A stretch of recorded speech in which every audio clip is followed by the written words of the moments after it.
سب تعریف اللہ ہی کے لیے ہے جو سب چیزوں کا مالک ہے، یعنی وہ کہ جو کچھ آسمانوں میں ہے اور جو کچھ زمین میں ہے سب اسی کا ہے، اور آخرت میں بھی اسی کی تعریف ہے، اور وہ حکمت والا ہے، خبردار ہے۔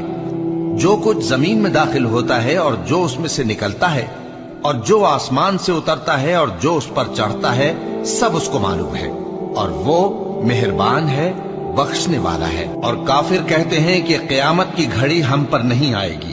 کہہ دو کیوں نہیں آئے گی؟ میرے پروردگار کی قسم وہ تم پر ضرور آ کر رہے گی۔ وہ پروردگار غیب کا جاننے والا ہے، ذرہ بھر چیز بھی اس سے پوشیدہ نہیں، نہ آسمانوں میں اور نہ زمین میں، اور کوئی چیز ذرے سے بھی چھوٹی یا بڑی نہیں مگر کتاب روشن میں لکھی ہوئی ہے، اس لیے کہ جو لوگ ایمان لائے اور عمل نیک کرتے رہے ان کو بدلہ دے۔ یہی ہیں جن کے لیے بخشش اور عزت کی روزی ہے، اور جنہوں نے ہماری آیتوں کے بارے میں ہمیں ہرانے کی کوشش کی ان کے لیے سخت درد دینے والے عذاب کی سزا ہے۔ اور جن لوگوں کو علم دیا گیا ہے وہ جانتے ہیں کہ جو قرآن تمہارے پروردگار کی طرف سے تم پر نازل ہوا ہے وہ یقیناً حق ہے، اور اس اللہ کا رستہ بتاتا ہے جو غالب ہے، قابل تعریف ہے۔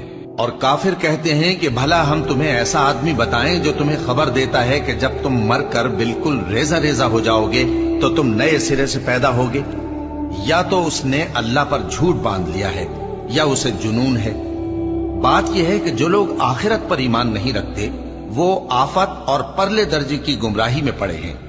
کیا انہوں نے اس کو نہیں دیکھا جو ان کے آگے اور پیچھے ہے، یعنی آسمان اور زمین؟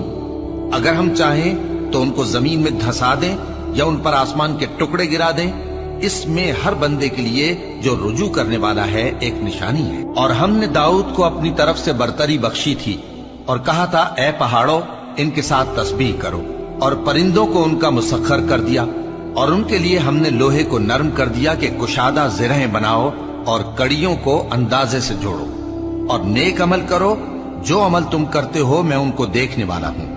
اور ہوا کو ہم نے سلیمان کے تابع کر دیا تھا، اس کی صبح کی منزل 1 مہینے کی راہ ہوتی اور شام کی منزل بھی مہینے بھر کی ہوتی۔ اور ان کے لیے ہم نے تانبے کا چشمہ بہا دیا تھا، اور جنوں میں سے ایسے تھے جو ان کے پروردگار کے حکم سے ان کے آگے کام کرتے تھے، اور جو کوئی ان میں سے ہمارے حکم کے خلاف کرے گا اس کو ہم جہنم کی آگ کا مزہ چکھائیں گے۔ وہ جو چاہتے یہ ان کے لیے بناتے، یعنی قلعے اور تصویریں اور بڑے بڑے لگن جیسے تالاب اور دیگیں جو ایک ہی جگہ رکھی رہیں۔ اے آل داؤد شکر کرتے رہو، اور میرے بندوں میں شکر گزار تھوڑے ہیں۔ پھر جب ہم نے ان کے لیے موت کا حکم صادر کیا تو کسی چیز سے ان کا مرنا معلوم نہ ہوا مگر گھن کے کیڑے سے جو ان کے عصا کو کھاتا رہا۔ پھر جب وہ گر پڑے تب جنوں کو معلوم ہوا اور کہنے لگے کہ اگر وہ غیب جانتے ہوتے تو ذلت کی تکلیف میں نہ رہتے۔